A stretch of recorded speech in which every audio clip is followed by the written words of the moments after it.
Welcome to another tzuzamen. Hi, Tzili. Tzipi. Ido Aharoni. Everybody knows Ido Aharoni. Of course. Ido was the longest, I think, long time, the longest time, 6 years, the Really? consul in New York. Ah, I think he knows about the Jewish people in New York more than anybody else before. well, Anyway, big Ido, changes, huh? first of all, today the first 13 hostages released to Israel, like an hour ago. Big step. Ido, but I want to ask you something before we get to the Jewish in the United States. Where is the limit of politically correct and freedom of speech with everything that is taking place in the United States, especially when the pro-Palestinians rallies, they vandalize places in the United States, and nothing is being done for that. What is this? More than that, Tzili, because I just came from Washington Square Park. There's a huge demonstration, Palestinian. So many police, but they cannot say anything or do anything because of freedom of speech. But they vandalized the public library in 42nd Street. They sprayed in one of the universities. Yeah. Where is the line? So unfortunately, the 10/7 exposed a deep problem in the American higher learning system, and to a larger degree with the social justice movement. The problem goes deeper because we have a tendency to think that all those kids chanting Free Palestine, they have no idea what they're talking about. They're supporting Hamas. They don't know what Hamas is really about, right? We're kind of giving them a discount. But the truth is much worse. They know what Hamas is all about. And still, they think that the incomprehensible brutality is justified. And the reason they arrived at this place, how did they end up there? How did you end up with a woman like Susan Sarandon, yearning and hoping for Jews to suffer? And in the name of some imaginary reality that she lives in her reality, the Muslims are being persecuted. Not the Jews. The Muslims are being persecuted. Not Hamas attacked Israel. Israel provoked it. That's Israel's blame in her twisted mind. And so she says, now you, the Jews, you get to taste your own medicine.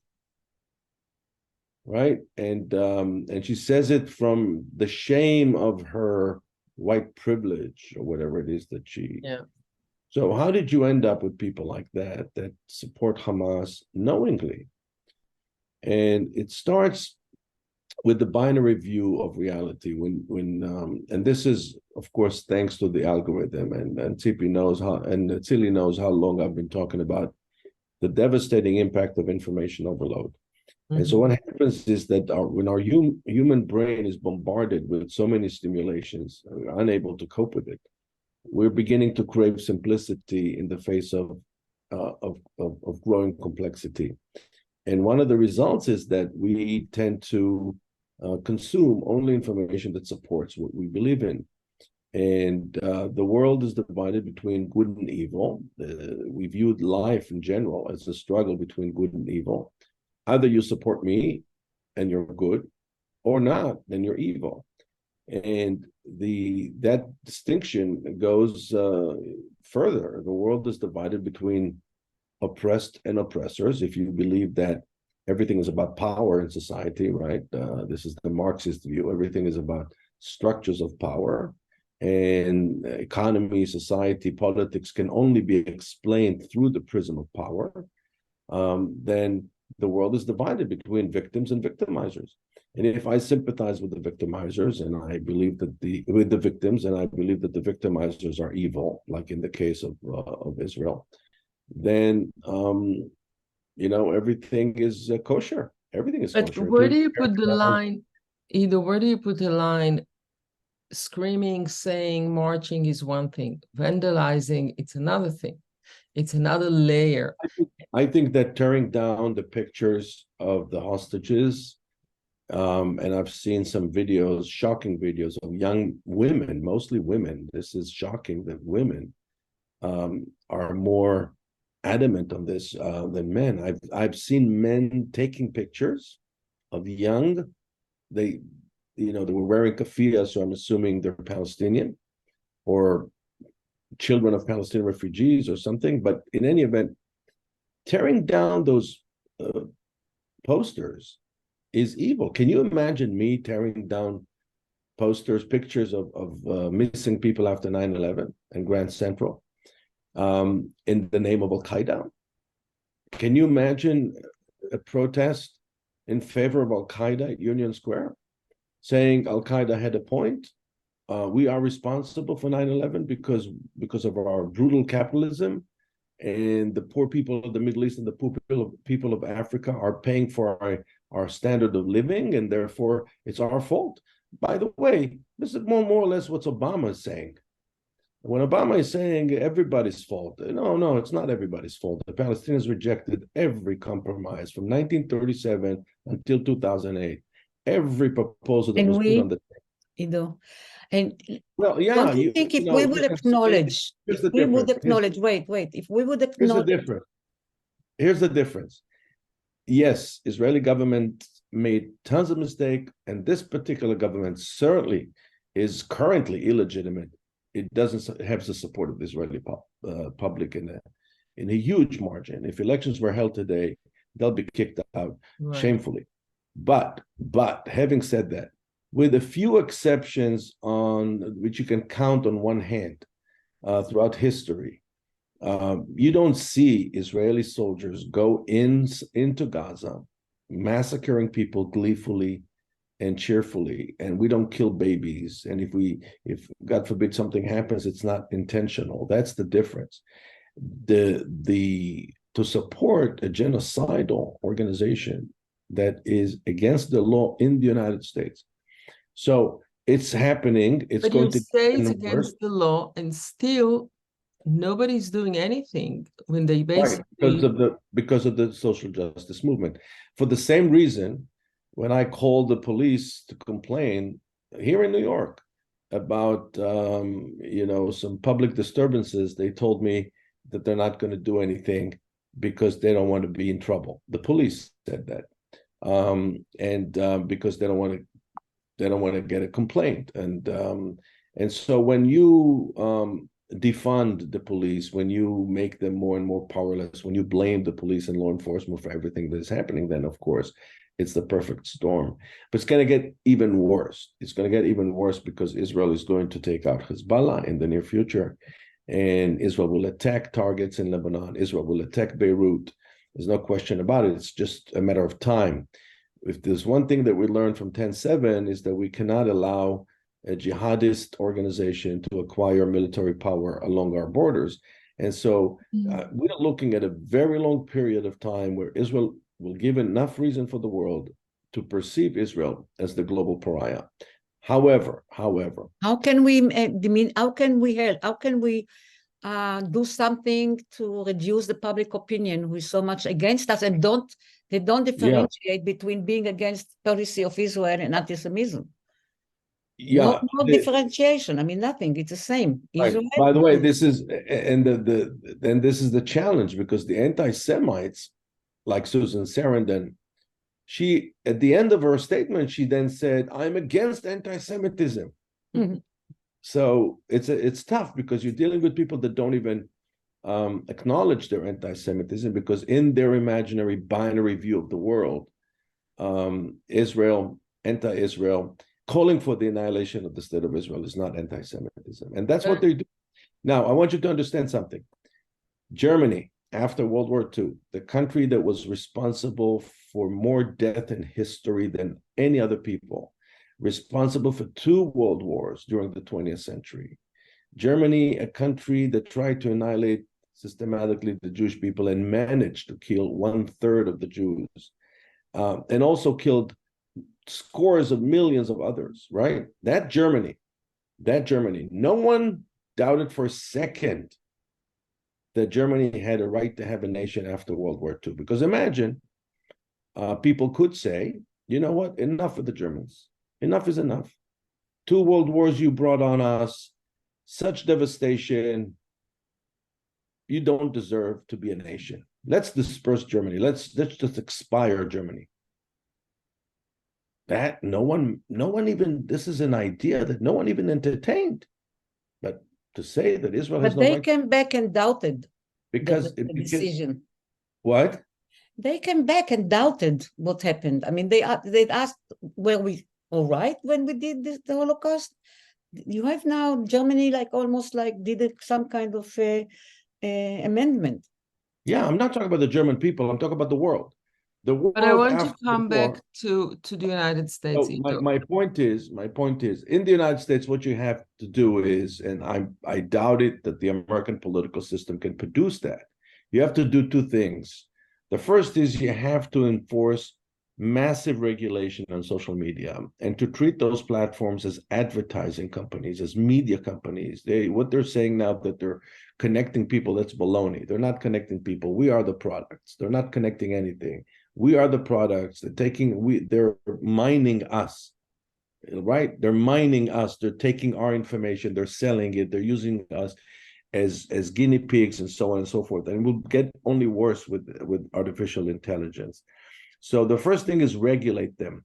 You need to limit the age of people that are exposed to certain content, and they have to abide by the same rules that any respectable media outlet has to abide by, meaning truth in advertising. Everything has to be checked, everything. And if you don't do that, then there's going to be penalty. That's the first thing that will have to happen. Secondly, it's already happening on campus.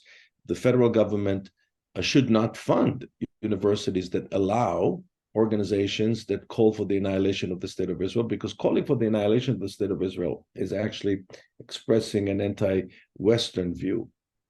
And beyond that, there are 22 states, I believe, in the United States that have anti-BDS rules or regulations, and it's going to happen throughout the nation. It's going to be a pushback, and again, it just so happened that 10/7 exposed that sickness. It's sickness in the American society. It's not just about Israel. These people hate America. I was just in San Diego, and I wish I had the time.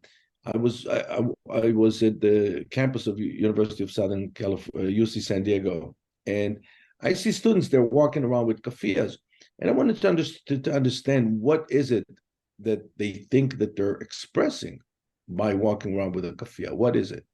That you're pro-Arab, that you're what is it? What does it mean? And I'm afraid that what it means is that they're anti-Western, anti-America. They were brought up with a deep sense of guilt for being born to families that have money or a little bit of money and have the opportunity, and they feel that they're privileged. And in their sick hierarchy of oppression, being a Jew and wealthy and white is the ultimate white privilege. And that's how they view the world. And it's scary because this is not just, it did not start with 10/7, by the way. There's a wonderful article in Tablet magazine called Vanishing that chronicles really the process to push the Jews out from positions of power. And again, the whole notion is power. And it's an anti-Semitic notion that says the following: you Jews control everything. Now it's time for us, the minorities, to have our share of the pie. This is implicitly what, for example, people but this is not new.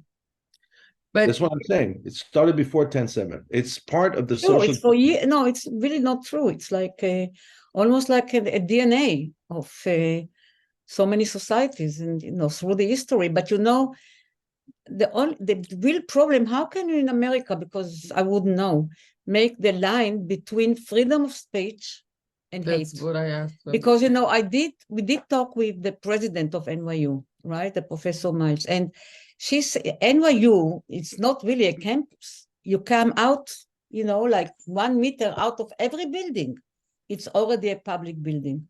So she yeah. said we cannot do anything, and the police are standing there. They cannot do anything. It's a public space. So first of all, free speech doesn't protect people that endanger public safety. If you're sitting in a movie theater and you're yelling on purpose, fire, fire, so that everybody will run away and there was no fire, you're not protected by free speech. Free speech is about opinions. It's not about supporting Hamas. Hamas is, I'll tell you why. It's an opinion. It's not an opinion.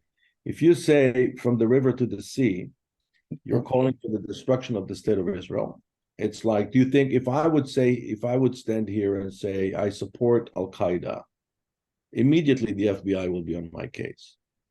And that should be the fate of these people. And I'll tell you more than that. The organized Jewish community will have to crack down and name and shame and pursue all these people, all these professors that support Hamas. It's one thing to say, I support the plight of the Palestinians. Well, this is not what Hamas is saying. Hamas is saying we're fighting for the destruction of the state of Israel. We are massacring babies. We're doing things that are not allowed even according to Islam. By the way, one of the reasons Arab Israelis are not cheering for Hamas, although they support the Palestinian cause, is because they killed Muslims. And they killed tens of Muslims, mutilating their bodies. Everything was captured on camera. And so the Hamas is not something that you can support in the Western world. If you support Hamas, you cannot be part of our society. Just as if you support How come? I just told you, I just came from Washington Square, and they're all standing there with the sign, Hamas, Hamas. I know it's happening. All I'm saying is that there's a point where the democracy has to protect itself from the very liberties it grants the public. Mm-hmm. And that point is coming. That's the question. Where is the line? Where do you start to harm and where do you start to protect? And it's a very delicate line and you have to be very careful, but it has to be there. But I want to ask you something else, Ido, because you are very familiar with all the Jewish communities over through the United States. Something is going on, all the Orthodox, and I'm not talking about ultra-Orthodox, regular Orthodox. They support the Republicans who basically declare they take the pro-Palestinian out of the law, and usually these leaders are anti-Semite or they anti almost everything, and at the same time, the progressive Jews are against Israel and against the Jews. What's going on here? Well, I think it's more complex than that. It's not that they're against. Israel is always, first of all, let's start from the beginning. American Jewry was never Zionist. If they were Zionists, they were in the land of Israel rather than here. They came to America. They chose to come to America because they did not believe in the dream of Theodor Herzl. From 1850, more or less mid-19th century, until 1924, until the Johnson-Reed Immigration Act, 2.2 million Jews came to America, and only 80,000 Jews came to Israel, to the land of Israel. That's the ratio. Even in 1948, only 17% of American Jews identified as Zionists. So American Jewry to begin with was never Zionistic. However, today, it's more Zionistic than ever. And the reason why they're more Zionistic than ever, there are two reasons. The first is Israel became very attractive. Israel became relevant to people. And I know that Birthright was under a lot of criticism, but Birthright actually is a lifesaver. And the reason why Israel became more attractive is because Israel grew and again, I'm setting aside the kind of government that we have right now, but Israel evolved into a real country with great contribution to human knowledge and great contribution to progress, innovations that come out of Israel and so on. And that won the appreciation of many people, including Jews, and they wanted to connect with Israel. So now Israel has more people than ever. That's the first reason why they're more Zionistic. The second reason has a lot to do with 10-7. 10-7 will change a lot for American Jews, especially for soft liberals, people that support the Democratic Party, see themselves as liberal people. What Israel is doing with the Palestinians makes them feel a little uncomfortable, but 10-7 may push them to realize that this is not the time to be thoughtful. This is not the time to be sensitive to the other. This is a time to protect the Jews, because there's a real danger that American Jews will be pushed back into those enclaves that they had 100 years ago, into their country clubs and the hospitals and the city colleges, and the wheel is being reversed. And again, what's behind it is a deep American shame for not dealing with their own issues earlier in their history. And in the name of inclusion, which became a new buzzword, in the name of inclusion, they are happy to exclude the Jews. And that's exactly what's happening. In the name of inclusion, in the name of diversity, in the name of highlighting diversity, they are excluding the Jews, and they're highlighting the differences between the various groups rather than highlighting their similarities. Rather than demanding equality of opportunity, they're demanding equality of outcomes, meaning we want more people of a certain group in a position of power, regardless of their talent, regardless of their skill, regardless of their experience. And that's what's happening. That's what's happening. You see a push to get rid of the Jews, to replace them on boards with other people representing other minority groups or other interests in the name of diversity. It's insane that in the name of inclusion, they exclude the Jews. And it's only the beginning. If the Jews will not push back, if the Jews will not fight this, it's going to end up very badly for the Jews. So they should fight. How can they fight it back? In what kind of rationale? So the Jews, individual Jews in America, are in position of power. You saw how Bill Ackman reacted to what's happening on the campus of Harvard University, and that had actually a pretty good impact, because the students who participated in that petition immediately said, "Oh, we did not know that we gave our name to this, blah blah blah." So there were retractions, and the reason is because they're not resilient. No one raised them to face challenge. Those students. They're not a bunch of resilient kids. They're actually very fragile, and they're unable to deal with complexity.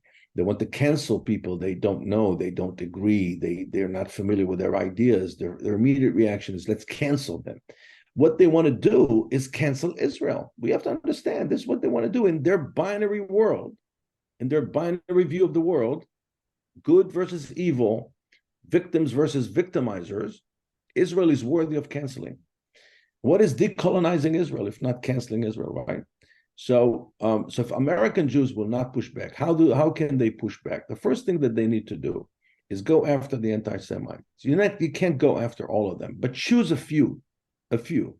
One perfect target would be that Cornell University professor, Russell Rickford, who called for he said on the morning of October 7th that he's exhilarated and energized. Right? He's exhilarated and energized by the massacre of babies. Right? This is a professor at Cornell, right? And he supposedly is the spokesperson of the oppressed.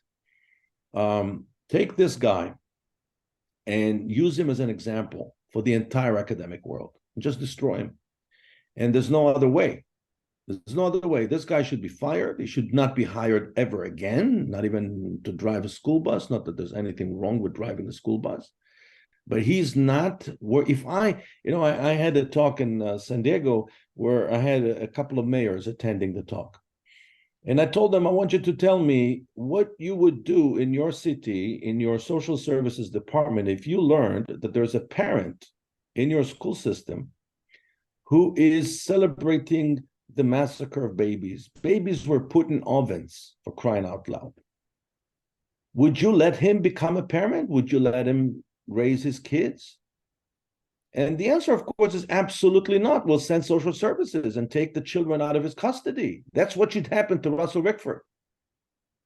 Such a person is not worthy of remaining a member of our society.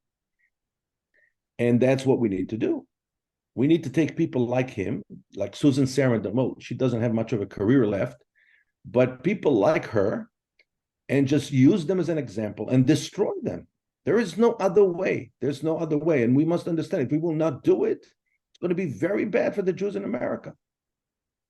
How do you explain people that say, well, Susan Sarandon, forget Susan Sarandon, she's just a moron. She's not a moron. She knows exactly what she's talking about. Yeah, but she's doing it for many years. Yeah, she and Vanessa Redgrave. This is different. This is different. It's okay to say, I support the Palestinians. Many Israelis support the Palestinian plight. This is not what she's saying. She's saying, finally, the Jews are suffering. I'm yearning to see some suffering of Jews. That's a different now they feel now they feel what it means to be Palestinian. No, she said what it means to be Muslims in America. Muslims, right? Sorry. Right. Now, show me the last time a Jewish terrorist attacked a mosque in America. I mean, of course it's baloney. She's a complete fool, but she needs to be taught a lesson. And we need to use her as an example for the rest of them. So anybody is mapping those people? Yeah, I mean, you don't have to map them because it's nice to say it, but you need some kind of tools to do what you are. There are a couple of mechanisms that already are in place to name, shame, and pursue them because they are attending those demonstrations. They are ripping those posters of the hostages, and there are images of them. Now, it's very easy, once you have the image, to know who they are, because you can search the internet and find their social media profile. And the most important thing is to notify their employers. That's the first legitimate thing that you have to do. It's all by law. To send a letter to, I saw that woman, I think she was a nurse. You send a letter to her employers and say, we want you to know that this is what your employee is doing. And this is what it means. And here's a link to the video of the atrocities of Hamas. I want you to know what she supported. Now, 99% of the employers will not retain their services because nobody likes controversial employees. Right. And that's there was a doctor in NYU, in the hospital now, that he was posting something pro-Israel and he was fired. Right. That's the way it should be. Pro-Israel. Pro-Israel. Oh, he was okay. Well, I don't know how that happened. I thought you were referring to the case at Lenox Hill. Again, supporting the right of a democratic country to defend itself is something that is the official position of the United States. Yeah, but you see, a lot of people, let's think what's happening in the West Bank. So nobody's trying, I know it's a bit taking it to the side, but the impact of social media, of journalists, and you don't need a lot of people in the West Bank, the settlers, would take Palestinians to chip the balance. And nobody's stopping them. Nobody's stopping, the settlers, whatever you used to call the hills guys. Ben-Gvir and you also and you appoint a minister to really help, support them. I mean, but you need to make a distinction, which you're not making. Israel is a democracy, and for better or for worse, they elected somehow the political constellation created that problem. This government, and whoever gave him power, it's not his base, right? It's actually Benjamin Netanyahu. This is another story now. No, it's not. This is the reality. Okay, now we're facing a reality that is much bigger than Netanyahu. Netanyahu will get, we can talk about Netanyahu, and he will have to answer many ways to talk about Netanyahu. But he will have to answer many, many tough questions. And there's no doubt in my mind that he will go down in history as the person who was responsible, chiefly for calamity, for many, many reasons. And if he was afraid of the verdict of the court in Jerusalem, he already got the verdict from history, which is much worse. And so that's I don't think it's a discussion that it's true that there are elements within Israeli society that are, that espouse racist ideas. They belong to the far right. But you cannot punish the entire Israeli society for the wrongdoings of the small minority. I believe that one of the corrections that Israel will have to make, and if Israel will not make that correction, we're in deep trouble, is to make sure that we never bring into the coalition, into the government practice of Israel, elements that are racist, because the impact is devastating. Right. No, there is no doubt. Tell me something. I do feel kind of, I don't know, scared in some way about the young Jewish people. I can imagine myself being like a student or high school Jewish.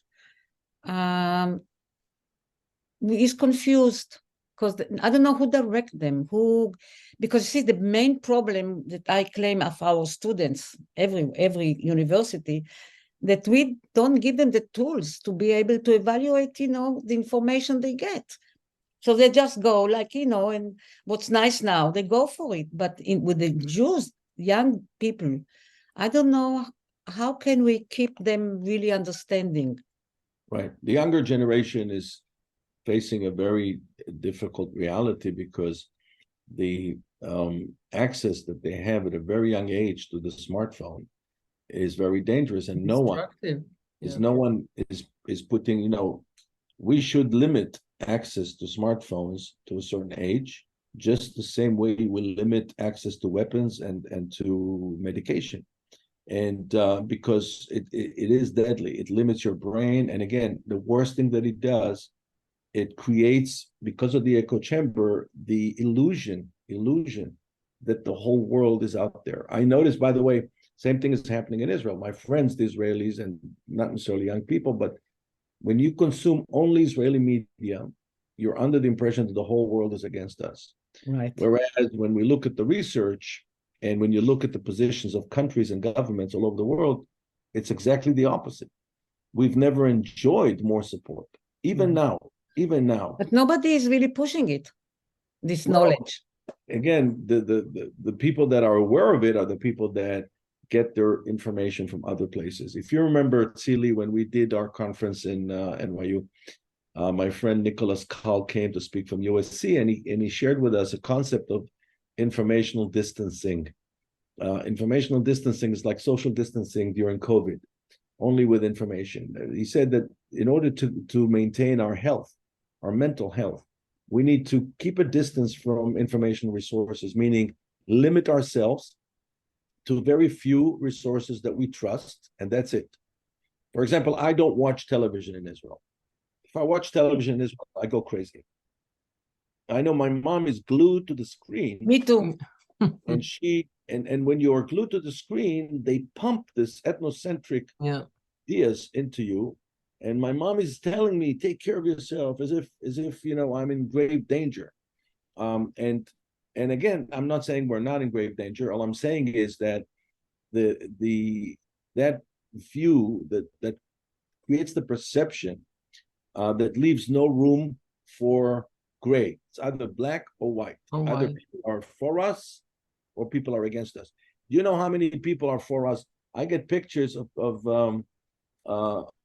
good Americans that don't even know Jews, that put in front of their houses signs that say, "We support Israel." There are many of them right now, and we don't hear about them. My talk in San Diego was attended by a few leaders of the civic society in San Diego, Latinos, others, evangelical Christians, others, all supportive of Israel.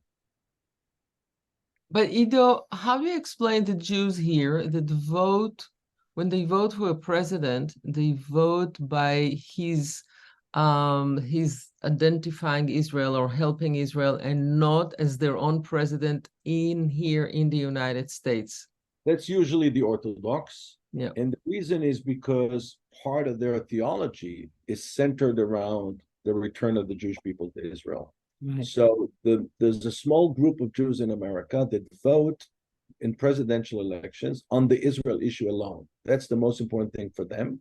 And also a small group of evangelical Christians may do that. Not all of them, a very, very small portion of them. But for the vast majority of Jews, the reason they vote the way they vote is because they still see themselves as a minority.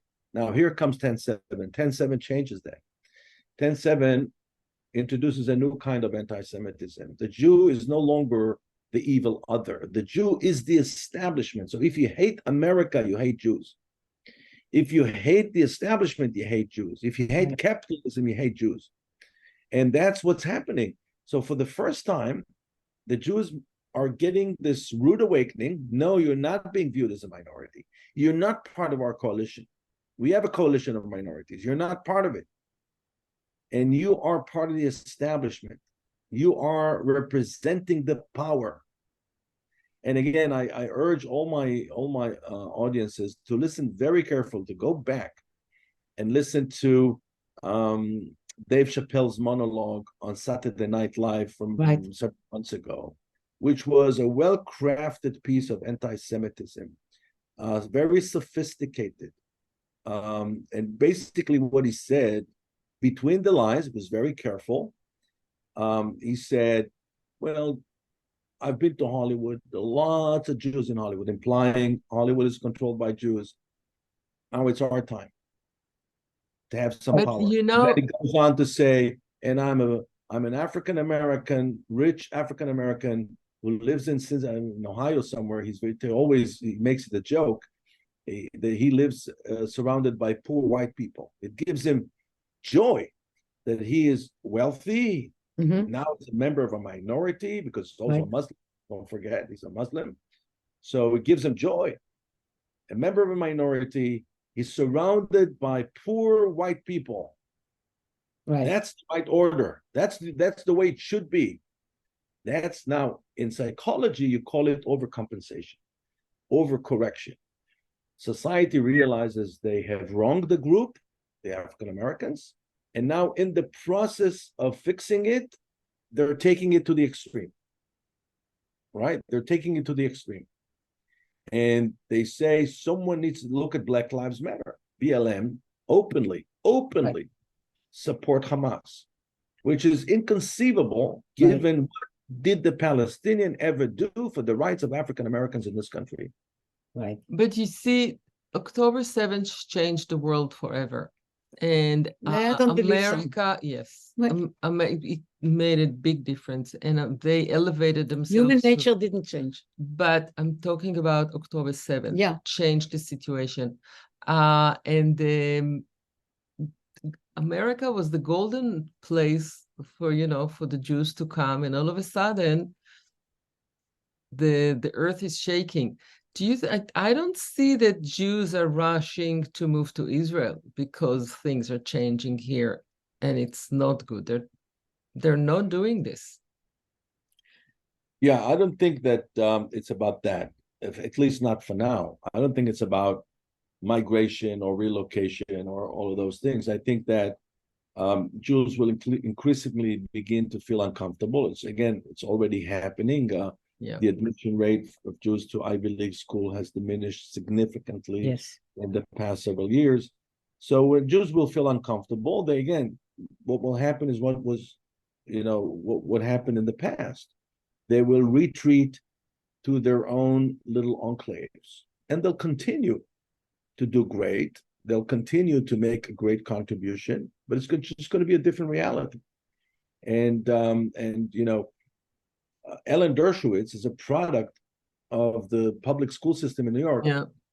He did not go to Harvard. He taught at Harvard, became one of the most famous faculty at Harvard. But that was the situation at the time. Jews went to City College. So Jews went to Queens College, to Brooklyn College. By the way, you'll see that in private universities, the problem is more acute than in public universities. And the reason is because in public universities, the relationship between the administration and the students is less transactional. In private universities, there's a bargain. I paid a lot of money to study here, and I demand safety, product, whatever, you have to listen to me. And administrators are afraid of their students, and they're afraid of their parents. In public university, they're not. But but the universities, at least NYU, actually, there is a flood of Asian students. It's like unbelievable. They really took over because they can pay. They pay. Yeah. So and NYU also, don't forget that NYU is truly an international university. They have 15 extensions and campuses worldwide. Right. And they have a campus in Shanghai and so on. Right. Yeah. And again, the Asians also, by the way, they're on that they're in that crazy hierarchy that they created. They're pretty high up near the Jews. Right. And that's why you see a rise in the number of hate crimes targeted at Asians. Yeah. Right. Ido, the hypocrisy of all the organizations, or basically is seeing the truth. You know, the Red Cross, the United Nations, Me Too, women organization. They don't give a damn about us. Yeah. Are you pessimistic? Like, I was always optimistic girl, always. And suddenly in the last, even not 10-7, in the last 3 weeks maybe, I became so depressed. And I don't really understand. I'm not depressed. I'm worried about the outcome because I don't know what kind of Israel will emerge out of this crisis. Mm-hmm. Could be a more militant, militaristic, suspicious, traumatic Israel, or it could be an Israel that wants to change, that wants to reform. I don't know. We did not anticipate on October 6, 1973, that 9 years later we will have peace with our most bitter Arab enemy. So I don't know what kind of Israel will emerge. It's too early to tell. But regarding pessimism, look, I'm not surprised because I've been studying this and lecturing about it. And Tzili here can attest to it. I've been talking about the devastating impact of information overload for years and years and years. I say it changes everything. So I was focusing on how it changes diplomacy, but it changes everything. It turns out it changes the way our brain functions. And as a result, people, and that's the scary thing, people think it's legitimate to kill all the Israelis. I want you to understand what it means. This is not to say we are here for freedom for the Palestinians, a state for the Palestinians. That's not what they're saying. I saw someone uploaded a video on Facebook from a demonstration at UC Berkeley. So one Israeli student went to one guy who turned out to be a faculty member, and told him, why do you understand what you're saying when you say from the river to the sea Palestine will be free? It means that Israel will not exist. So this professor said to him, yes, that's exactly what I mean. Israel has no right to exist as an ethno-state. That's how he described it. And then the Israeli asked him, are you a student? He said, no, I'm a professor here. What do you teach? He says to him, I teach human anatomy in the Department of Biology. Wow. This guy is teaching human. So it's not, this guy has PhD. He's not stupid. He knows exactly what it means. And yet he wants it to happen because in his mind, in his binary mind, there's good versus evil, and evil must be eradicated. There's no gray. But we spoke about it many times, about the fact that Israel always chose to apologize for its existence. And what country in the world is apologized for? I didn't grow up like this. No, there's I'm talking about here, that you're here and you hear it from there. And the fact is that you can raise the question if it's legitimate to have Israel or not. Israel is there, period. You have to deal with this. And Israel shouldn't apologize for anything. I mean, we made many mistakes and we still make mistakes. We still have the occupation. We still have the occupation and we still have this government, but no apology. And the question is what conversation you'll have if everybody will take it as a fact that cannot change. What's the dialogue with Israel? Well, the problem was, of course, with us, with Israelis, with Sure. our leaders. Our leaders, always when they were given a chance to talk about Israel to the world, the only thing they did was they discussed Israel's problems in the geopolitical context, and therefore they basically put that question out there. And it did not start with Netanyahu. It started. No, it's ages ago. Ages ago. It goes way back. And Netanyahu is just the epitome of that school of thought, the advocacy school of thought. Everything is hasbarayable. No, some things are not hasbarayable. I hope that 10-7 will change that Israel will stop being apologetic and Israel will do what needs to be done. And if it means to to have the stamina, the stomach to deal with the criticism, which Israel and never take had. responsibility for Take its doing. which Israel never had. I'll tell you. We never acknowledged anything.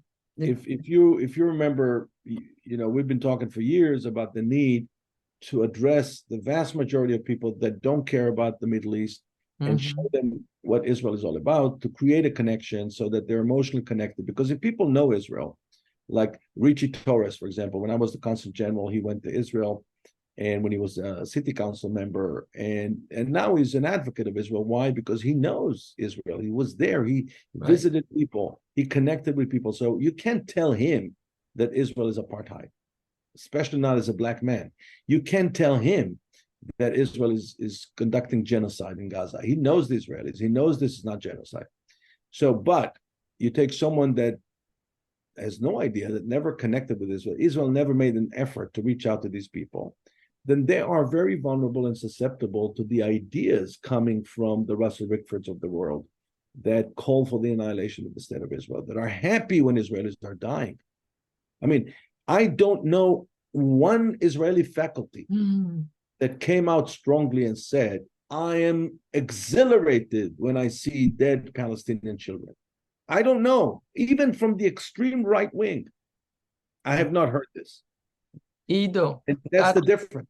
So what do you send me off with? Just your gut feeling. I tell you what, one reason for optimism, and I'll be happy to conclude with that happy thought. When you look at the challenges that Israel faced, after every major challenge, and this is going to be a long-term challenge, this is going to stay with us, this conflict, this war is going to stay with us for at least a year or two, if not more. It's not going to be over soon. And it will devastate Israel's economy. It will devastate Israel's tourism industry. But once we will emerge, as we did after 73, as we did after 48, we will experience a very long period of growth and prosperity. And the reason is, which is what Tzili has been doing and supporting universities, in her case, the University of Haifa. The reason why Israel will prosper and grow is because Israel will continue to be a producer of knowledge that matters, knowledge that allows human progress, regardless of whether it's in Israel or beyond Israel. That's the reason why Israel became attractive. And don't make a mistake, that's the reason why Saudi Arabia wanted to make peace with us. Sure. On this happy note. Just a gut feeling. Thank you. Biden or Trump next year? I don't think that, again, it's difficult to predict. But I think that despite the fact that Biden is a very vulnerable candidate, it's been amazing on Israel, by the way. Yeah. I don't think that Trump can beat Biden. I really don't see that happening. I think that as vulnerable Biden is, I think that Donald Trump is more vulnerable. And eventually I think that his legal cases will bring him down. That's my opinion. Ido, thank you so much. Thank you, Tzili. Thank you, everybody. See you next week. At least we can a little bit smile.